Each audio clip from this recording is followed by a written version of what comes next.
Honourable Member Shri Tejaswi Surya.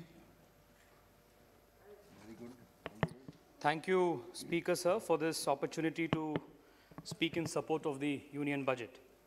Sir, the first budget of this decade may well go down in history as the budget which finally puts India into a double-digit growth trajectory. This will be remembered as the budget which will lay the foundations of a new India, which, unshackled and bound, will go on to create prosperity for 1 billion Indians. Sir, this budget makes the highest allocation ever made in the history of independent India towards infrastructure development and capital asset creation. The budget promises to create the 21st century infrastructure needed for new India. This budget has made the highest allocation ever to the health and well-being of Indians. New India will not only be the youngest nation of the world, but this budget promises to make it the healthiest nation as well. Sir, this budget has also increased funds to buy new equipment and aid the military's modernization by a whopping 19%, the highest capital outlay for for defense modernization in the last 15 years. This new India budget promises to make our armed men and women more efficient and capable. So the push for digital payments, digital census, hydrogen fuel research, support to the National Research Foundation, space exploration, and such other measures in this budget will make new India a leader in frontier technologies and future ready. Most importantly, sir, all of this is achieved in this budget without increasing any direct tax to any Indian taxpayer. For this reason alone, the Honorable Prime Minister and the Finance Minister must be congratulated. Sir, many commentators of the political economy have often commented that good economics makes for bad politics. We have heard this quite often. But this time around, Prime Minister and the Finance Minister have shown that good intentioned politics ought to make good economics. Sir, this budget was presented in truly extraordinary times. A once-in-a-century pandemic tested the resilience of our human spirit, the strength of our institutions, and the conviction of our leadership. It's a tribute to the inherent vitality of this ancient civilization that despite these tall challenges, we have emerged only stronger. Sir, the way our country has handled the COVID pandemic is a testimony to the character, the strength of the character of 1 billion Indians. However, like always, many friends both inside as well as outside the country did not believe in India's capacity. Like always, they did not hide their contempt as well. A cursory look at some of the headlines from a few prominent publications is revealing, sir. Modi's poorly planned lockdown won't save us from coronavirus, but will kill economy, shouted one publication. The New York Times said, even before, just a couple of days into the lockdown, the New York Times headline shouted, how Modi has failed the pandemic test. Another author wrote why COVID-19 pandemic in India is similar to sinking of the Titanic. Sir, one left-wing ideologue, a senior former parliamentarian, also ingeniously saw some communalism angle also like they always do. He wrote an article titled, The Hindu Right-Wing Has Communalized COVID-19. So while these were the headlines, what were the result? Sir, today, the Indian model of handling COVID-19 is considered to be one of the best models in the world. Let me just state a few numbers which will demonstrate this. Sir, India today has the lowest death per million population in the top 25 countries with the maximum number of cases. India is amongst the lowest countries having the lowest case fatality rate of 1.4% compared to the global CFR of 2.1%. Sir, India today is the second highest, is the country with to have conducted the second highest number of tests of more than 20 crore 25 lakh. Even as wealthier countries, sir, like Netherlands, is even today struggling to convince its people to abide by lockdown rules, India prevented more than 35 lakh additional infections and more than 1 lakh death because of successful and timely implementation of the lockdown. Sir, India's economic stimulus value in dollar terms given during the lockdown, amounting to about 13% of our GDP, is more than the collective GDP, is more than GDP of about 149 countries. From wholly dependent on PPE and N95 mask imports to building capacity to not only service our domestic demand, but to export it in a matter of 3 months is no mean feat. The only country to have done this today is India.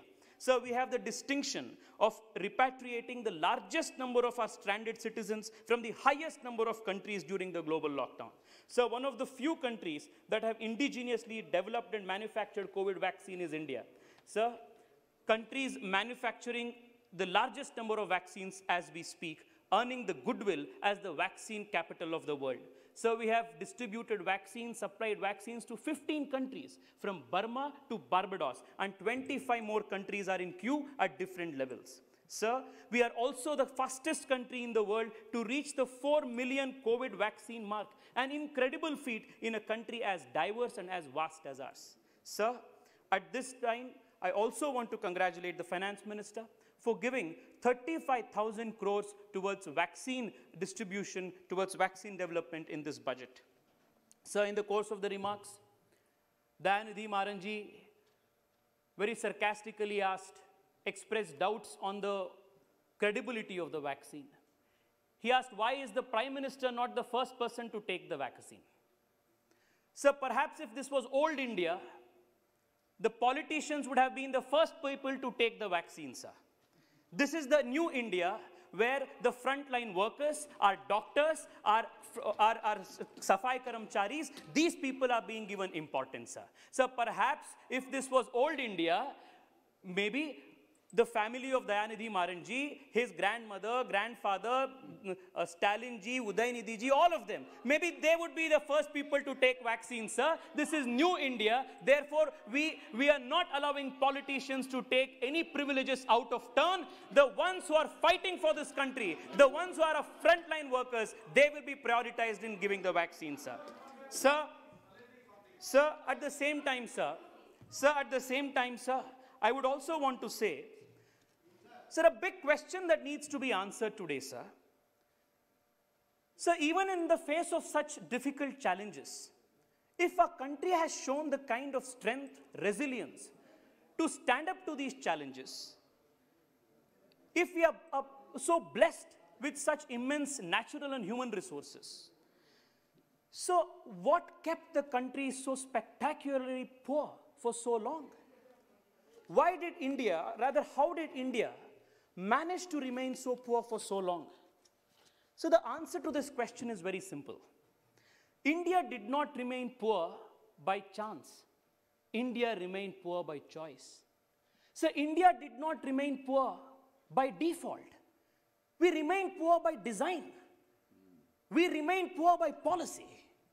So the most potent condemnation of this ingenuity of our erstwhile policymakers, of deliberately perpetuating poverty as a state policy, comes from the most eminent lawyer, Nani Palkhiwala. Sir, speaking in 1990, on the occasion of India's 43rd independence year, he remarked, and I quote, "The Economist rightly remarked in January 1987 that socialism as practiced in India had been a fraud. Our brand of socialism did not result in transfer of wealth from the rich to the poor, but only from the honest rich to the dishonest rich. We built up state-owned enterprises called the public sector in India. The sleeping sickness of socialism is now universally acknowledged, but not officially in India. No fewer than 231 public sector enterprises are run by the union government and 636 by the state governments. These public sector enterprises are the black holes, the money guzzlers, and they have been extracting an exorbitant price for India's doctrinaire socialism. There is a tidal wave of privatization sweeping across the world from Bangladesh to Brazil, but it has turned aside in its course and passed India by. The most persistent tendency in India has been to have too much government and too little administration, too many laws and too little justice, too many public servants and too little public service, too many controls but too little welfare. Every segment of the people's enterprise is festooned with red tape. From the very first decade of the Republic, the steel claws of the license permit quota Raj were laid upon the national economy, and even today their grip continues with insignificant relaxation. Sir, the quote ends here. So the one-point focus of our Prime Minister from the first minute in office has been to reverse this perverse ideology of perpetuating and distributing poverty and ushering in growth and prosperity for all Indians. Towards that end, sir, this government has embarked on a root and branch reform transformation of India's political economy. From sanitation to space exploration, from coal to new generation fuels, from agriculture to artificial intelligence, from soil to oil, employment to education, solar energy to diesel deregulation, aviation to railways, the Modi government has positively transformed every aspect of India's life. Sir, our government, even in this budget, has continued the pace of reforms in a very furious manner towards the larger ideal, the larger promise of the Prime Minister of maximum governance and maximum government. Sir, even traditionally, India had always frowned upon the practice of government being in business. The popular Hindi idiom, Raja Vyapari, To Praja Bhikari, was a clear indication.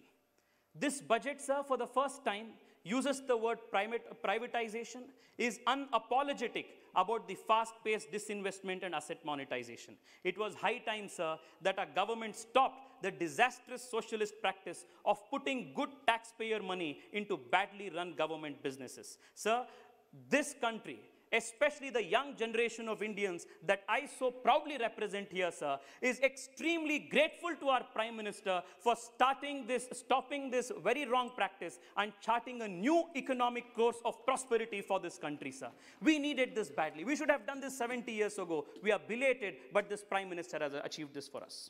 Sir, a lot of talk has been going on family silver. I want to ask the opposition, sir, especially the Congress party, if you consider our badly performing PSUs as family silver and are so hesitant to disinvest them, why were you so eager to sell Temple Gold in 2013 when you decided, or rather reviewed a policy towards asking how much golds are there in our temple so as to monetize it, sir? Sir, even our most vile opponents cannot accuse our government on going slow on reforms. So this is a government that gets things done. This is the most reformist government in the history of India. A small example of the reforms. I'm not giving an exhaustive list. Sir, deregulation of diesel was a long pending reform. We did it. Commercial coal mining reform, pending from the 17th, done. FDI in defense, long pending, done. FDI in insurance, long pending, done. Real estate sector reforms, pending from 2 decades, done. IBC code, pending from 1 decade, completed and done. GST, the biggest tax reform of independent India, done. Labor reforms, pending from 4 decades, done. Review of the code on wages, pending from 4 decades, done. FDI in railway operations, pending from God knows how long, done. Corporate tax rate, making India one of the most competitive destinations in the world, done. Faceless assessments, faceless appellate tribunals, free pre-filled returns, all making the life of a taxpayer easy, done. Recapitalizing our public sector banks, done. Reforming our public sector bank administration is done. Forming global scale public sector banks, done. Change in definition of MSMEs, enabling them to grow and get more capital, pending from more than 2 decades, done. Lowering the tax rates, increasing the tax base, done. National education policy, pending from last 4 decades, done. So this is a government that gets things done. Our Prime Minister is therefore known as the man who gets things done. Sir, therefore the common Indian says, Modi hai to mumkin hai. That's the strength of this government, sir. Sir, what has all these reforms achieved for the country? Sir, India has improved its ease of doing business ranking by 79 positions in the last 5 years. In the recent World Bank's Ease of Doing Business report, the country jumped to 63rd position among 190 nations. India also figured among the top 10 performers on the list for the 3rd time in a row. I would want to rather pause a moment here and ask, sir, these ease of doing business, these jumps in this, the growth of the GDP, double-digit trajectory, reforms, what does all of this mean to a common poor Indian unless it gives him 2 square meals a day and raises his standard of living? What have these reforms achieved in that regard? Sir, as a result of all of these reforms, the size of the economic pie has increased and has empowered the government to lift a large number of people out of poverty.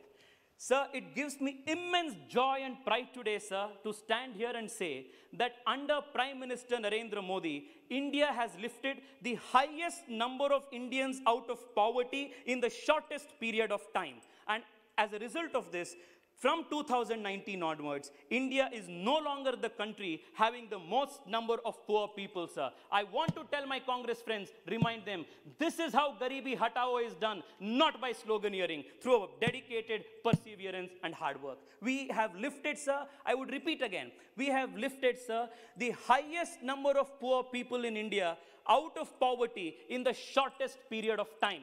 For this reason, Narendra Modi is considered the messiah of the poor people in India. Sir, for a long time, inane and meaningless debates have gone on in this country for a very long time, sir, on pitching growth against distribution, what should be the right economic ideology. Sir, pro-welfare in microeconomics and pro-market in macroeconomics. This has been the hallmark of Narendra Modi's style of economy. A third way, a unique model of economic development that the world is very keen to follow. Sir, while we are here, I would also want to dwell a couple of minutes on how difficult pushing all of these reforms have been. Take the farmer reforms, for example, sir. So from the time I have been in school, and people of my generation, all of us have read in our textbooks, sir, that the Indian farmer is subject to the vagaries of monsoon. They're exploited by bloodthirsty money lenders, that they have very little small land holdings. My elder brother studied it, I studied it, and my younger cousin is also studying it today. Neither did the fate of the farmer nor the textbook material both change in the last so many years. Sir, in the name of the farmer, however, lot of self-styled farmer leaders enrich themselves, while the farmer was in a perpetual vicious cycle of debt, poverty, loan, and the only escape route out of it was suicide. This was the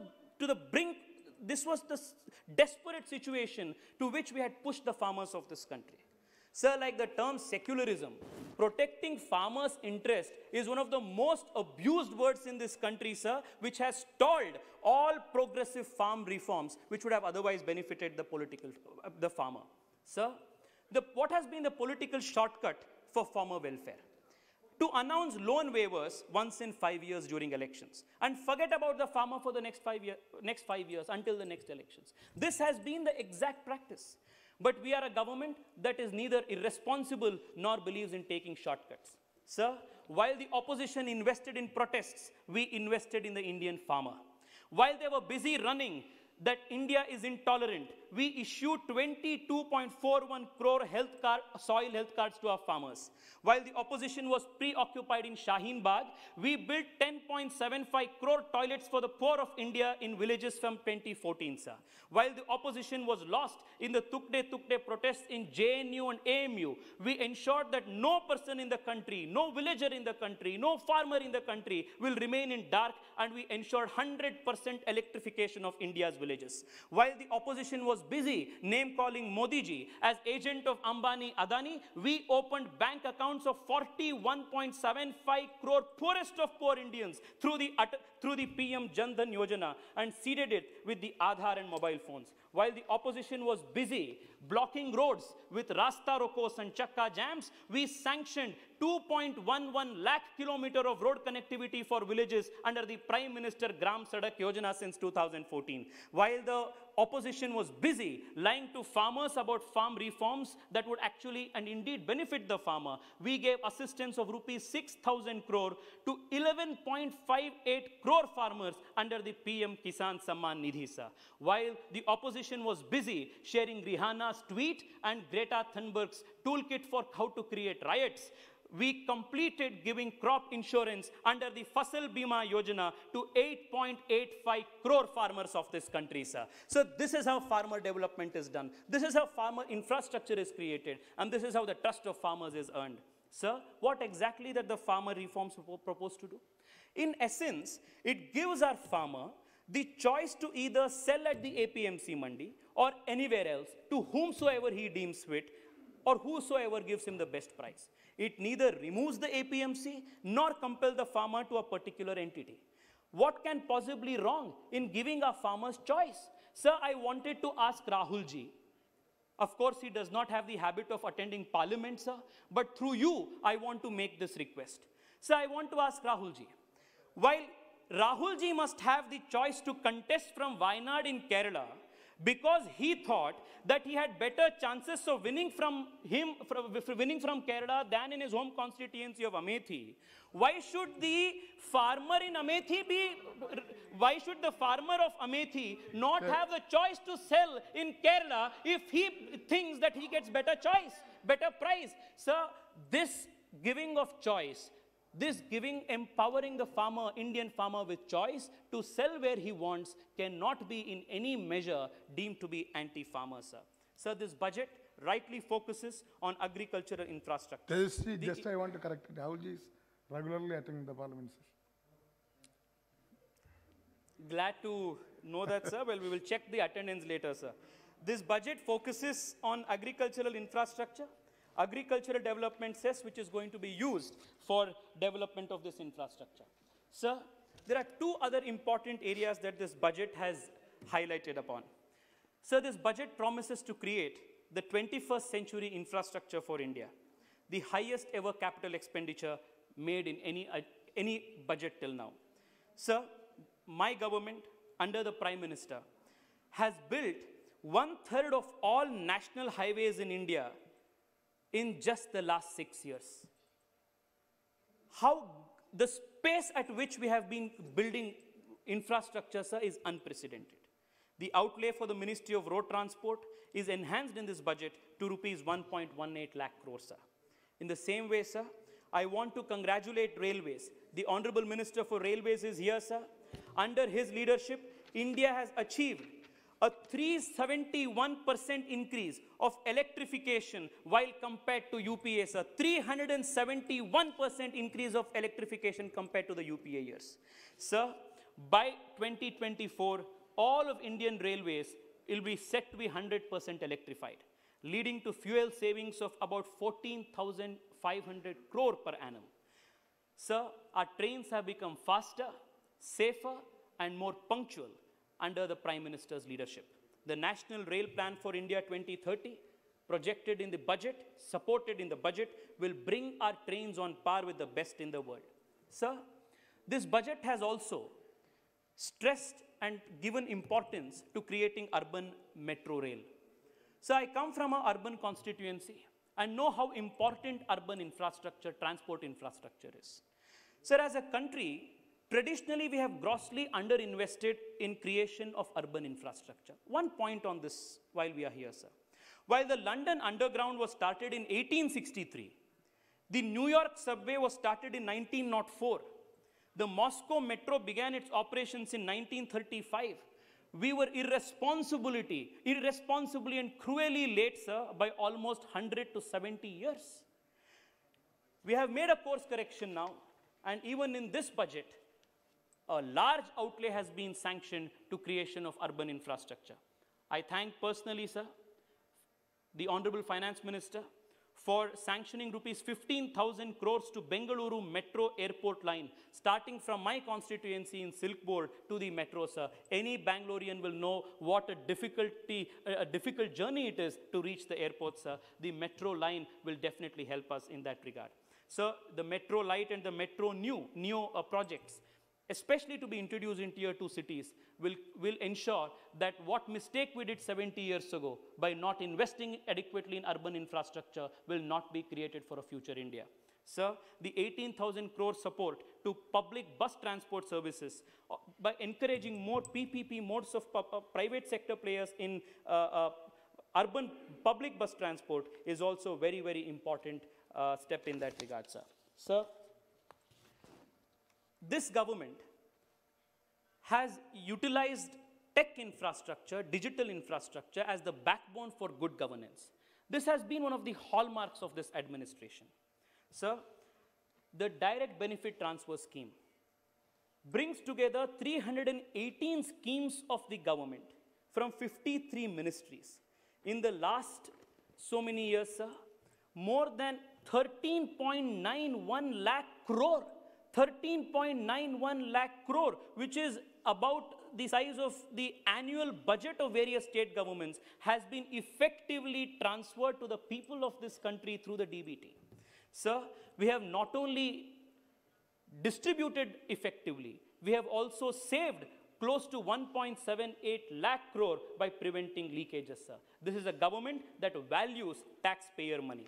Sir, UPI, by building the India Stack platform, India has shown how the DBT can be the most effective way of ensuring that the poorest man reaches, the government reaches the poorest man, the proverbial last man in the line.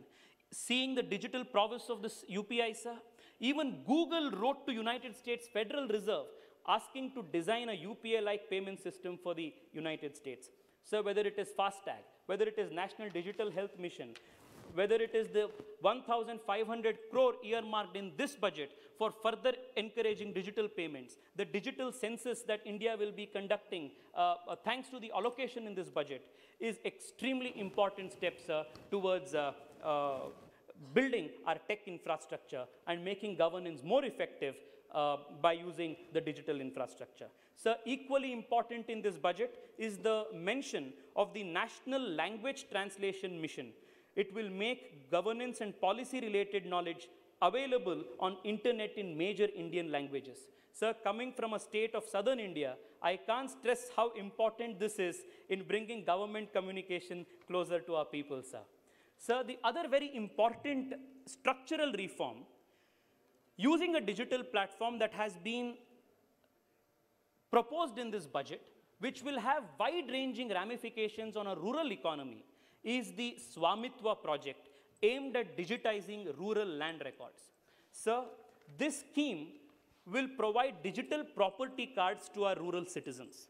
This will go a long way in helping them financializing their assets as well as reducing chances of disputes and distress. So the Peruvian economist Hernando de Soto, in his celebrated work, The Mystery of Capital, states that developing nations must recognize and protect the property that poor people have created, but which is currently of uncertain legal validity, and thus is of little use in securing the loans necessary to invest in personal or business development. Giving them proper legal titles will mobilize the entrepreneurial vigor and the hidden wealth of the poor.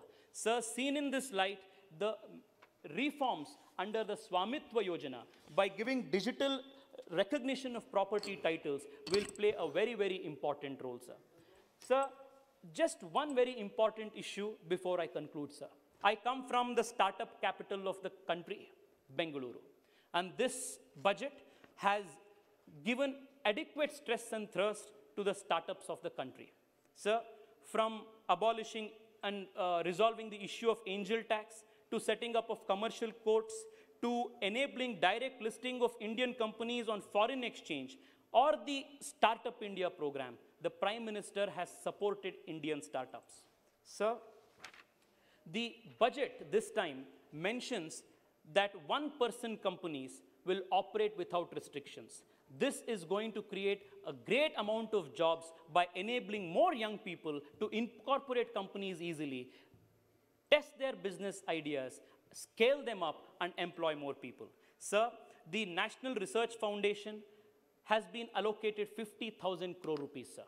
Any country, especially in a modern economy today, if it has to progress, has to make advances in technology. And in that direction, sir, the National Research Foundation grant is extremely important. Sir, this budget is futuristic also because this budget speaks of and gives support to green energy, sustainable growth, and energy security. Sir, it is a matter of great pride for India today that of the 5 largest solar power plants in the world, 4 are in India today.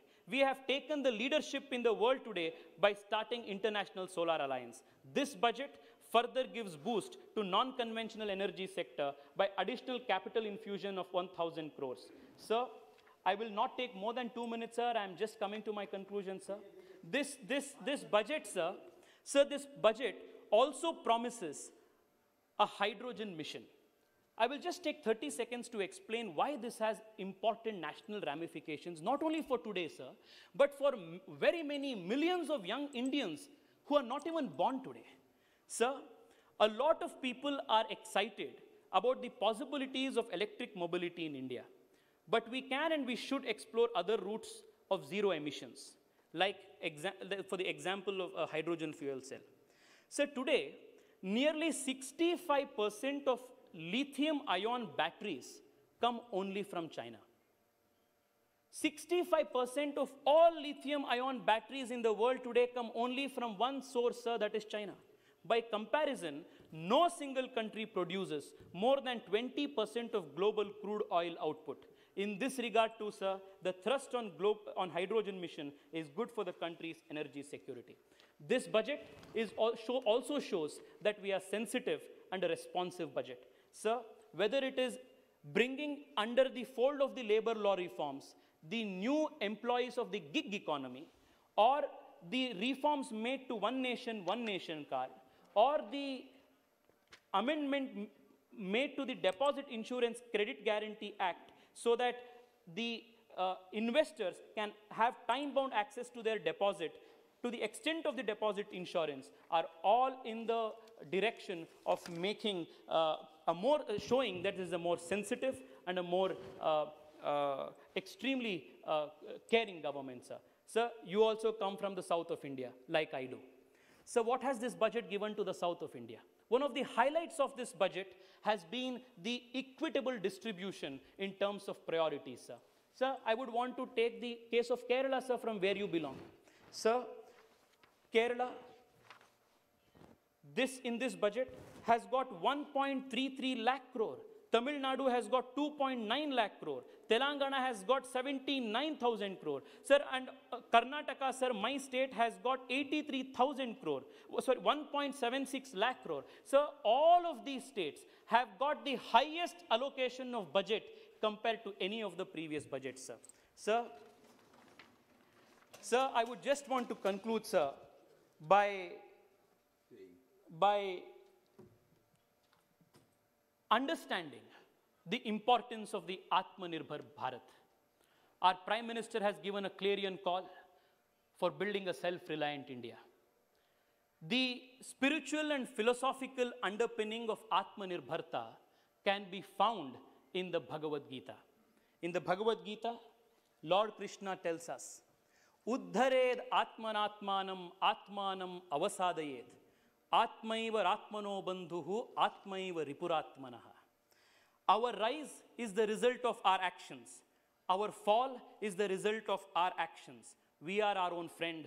We are our own enemy. We are the makers of our own destiny, sir. Sir, together, let us build a prosperous India and let us make a self-reliant India, which is the hallmark of India's new generation. I once again thank the Honorable Finance Minister and our Thank you. dynamic Prime Minister for this forward-looking, futuristic budget, which will secure the future of New India. Thank you so much, sir. Thank you, Tej.